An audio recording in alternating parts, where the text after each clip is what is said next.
degli indipendentisti corsi, da lui stesso deputato al Consiglio regionale corso, la bandiera della Corsica, la bandiera degli indipendentisti corsi, e con la raccomandazione di portarla qui a Randazzo, perché idealmente anche gli indipendentisti corsi si associano, ecco, al nostro ricordo per le vittime, al nostro momento di raccoglimento. Lo faccio con grande piacere, infatti ho ringraziato a Salvatore per questo ruolo che si è preso di collegarci. Perché? Perché è la dimostrazione chiara che l'indipendentismo siciliano guarda al mondo e non si chiude in se stesso, che la Sicilia vuole l'indipendenza per riabbracciare gli altri popoli del mondo, ed è in questa ottica che nei secoli e nei millenni la Sicilia ha lottato. La Sicilia indipendente nel Mediterraneo è sempre stata un faro di civiltà ed ha avuto sempre un ruolo importantissimo. Detto questo, vorrei ricordare, ecco, Levis in sé, perché di solito siamo affidati alla cultura ufficiale. Levis, come ha detto il professore Mirto, quando il 17 giugno abbiamo commemorato a Palermo l'anniversario, come ha detto il professore Mirto, con Levis, con la formazione del Levis, il popolo siciliano era tornato ad avere un proprio esercito in meno di 100 anni, perché l'ultimo esercito ufficiale del popolo siciliano si era sciolto nel 1849, non si era sospesa la lotta per l'indipendenza, ma quando nel 1944 risorge Levis è chiaramente un esercito quasi regolare che rinasce al servizio del popolo siciliano e della sua ansia di indipendenza e di libertà. Io vorrei ricordare che negli anni 40 ci furono degli altri precedenti e vanno pure ricordati, perché si tratta di giovani che comunque si esposero la loro vita.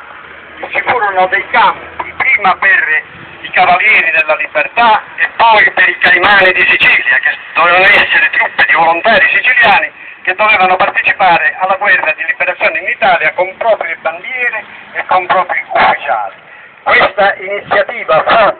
avviata, ma poi arrivò il contrordine, perché si capiva che sarebbe stato un riconoscimento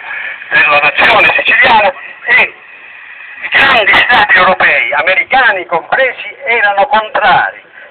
nettamente all'indipendenza della Sicilia. Quando nel 1944 si formò Levis, tutti erano contro l'indipendenza della Sicilia e si pensava che con la violenza si potesse soffocare ogni anelito di indipendenza della Sicilia. Quindi si negava il diritto al referendum, nonostante in Sicilia l'80% della popolazione lo pretendesse. Si usava la maniera forte, per cui la polizia poteva sparare a vista anche se 3 persone protestavano e non si scioglievano al primo ordine. È così che avvenne la strage di via Macheda a Palermo, dove non si sa quanti siciliani morirono, ma si sa certamente che morirono tanti ragazzi, che ufficialmente ne vengono ricordati 22 morti, e ufficialmente non si sa dare una risposta sul numero dei feriti e di coloro che morirono a seguito delle ferite. In quella circostanza gli indecisi vengono convinti, tra i dirigenti indipendentisti, vengono convinti a dare vita a Levis. C'è la grande iniziativa e intuizione di Antonio Canepa, che vuole che l'esercito volontario per l'indipendenza della Sicilia abbia delle divise, abbia dei gradi, abbia delle bandiere, abbia dei riferimenti esatti e che ci sia anche l'indicazione, ci sia anche la segnaletica stradale che indicava il campo del Levis. Ciò dava un'immediata ripercussione, certamente si esponeva alle azioni della polizia e dell'esercito italiano, infatti ci sarà un'azione di rastrellamento guidata dal generale Fiumara, però nello stesso tempo si dava la possibilità a Levis di essere riconosciuto in campo internazionale per una serie di motivi che non vi dico per non rubare tempo agli altri interventi, ma il fatto che l'indipendentismo non si potesse mettere in un cassetto ve lo dimostra anche l'intuito che ebbe Finocchiaro Aprile di portare la questione siciliana in campo internazionale. Infatti il 31 marzo del 1945 che era l'anniversario della rivoluzione del Vespro, fu portato un memorandum alla conferenza di San Francisco, fu portato un memorandum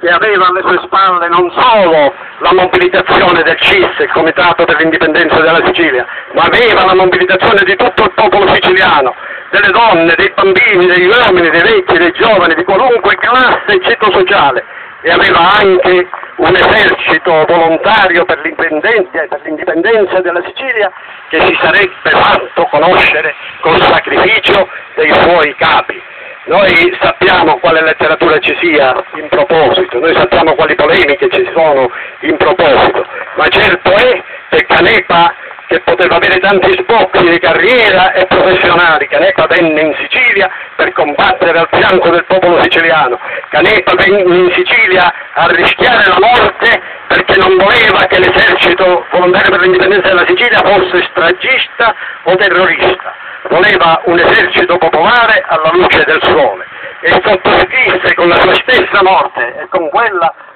di due giovani combattenti volontari che erano Rosano e Lo Giudice questa sua manifestazione di volontà, che fu seguita perché si credeva e lo sosteneva a gran voce Aldisio che decapitando il movimento indipendentista, decapitando Levis, il popolo siciliano avrebbe rinunziato a qualunque rivendicazione, ma non fu così, perché le scuole, le piazze, le strade della Sicilia furono invase da bandiere siciliane e i giovani affrontavano la morte a viso aperto, perché, ripeto, non abbiamo una raccolta fedele di ciò che avvenne allora. E quando io indegnamente e da dilettante, non addetto ai lavori, mi approfondisco in questa materia, si trovano sempre tante conferme, tante verità, ripeto, come quella delle migliaia di giovani incensurati. Il 99% di questi giovani erano incensurati, per cui non è vera la menzogna che purtroppo si legge anche agli iscritti sicilianisti o pseudo-sicilianisti. Non è vero la menzogna che la Sicilia veniva affidata alla mafia, non è vero, era un'infamità, erano giovani incensurati e lo dimostrano gli atti del Ministero dell'Interno e lo dimostra l'imbarazzo che si venne a creare in tutta la Sicilia, perché quando questi giovani, al 16 Renda, che non è un simpatizzante dell'indipendentismo siciliano, dice Francesco Renda, che quando Canepa era stato ucciso, quando Concetto Gallo era stato arrestato, quando erano finiti i grandi scontri armati con i banditi o senza i banditi, come si spiega, dice lui, che le campagne siciliane pullulavano di giovani, le campagne, le montagne, le città, perché si era verificato un fenomeno stranissimo, si era verificato cioè che Levis ritornava in vita attraverso la buona fede e la volontà di questi giovani, che appartenevano anche a famiglie altrettanto incensurate la maggior parte, che uscivano o part-time o full-time, si dedicavano alla lotta indipendentista all'insaputa delle loro stesse famiglie. Come si viene a fermare e a bloccare questa marea di giovani? Attraverso l'uso della tortura. La tortura c'era sempre stata praticata in Sicilia in violazione apparente delle leggi, perché era una cosa che si sapeva che avveniva, che in ogni caserma si faceva la tortura della cassetta o altri tipi di tortura, ma in quel momento fu quasi autorizzata. Furono chiamate delle truppe speciali e degli ufficiali che erano compromessi, proprio per l'eccessivo uso della tortura si erano compromessi in Jugoslavia. Questi ufficiali furono addetti alla soppressione del separatismo. Ebbene, questi giovani studenti, una volta che venivano torturati, facevano il nome di quella decina di persone che conoscevano, e così di 10 in 10 c'era una progressione geometrica per la quale la polizia mise in galera migliaia di giovani.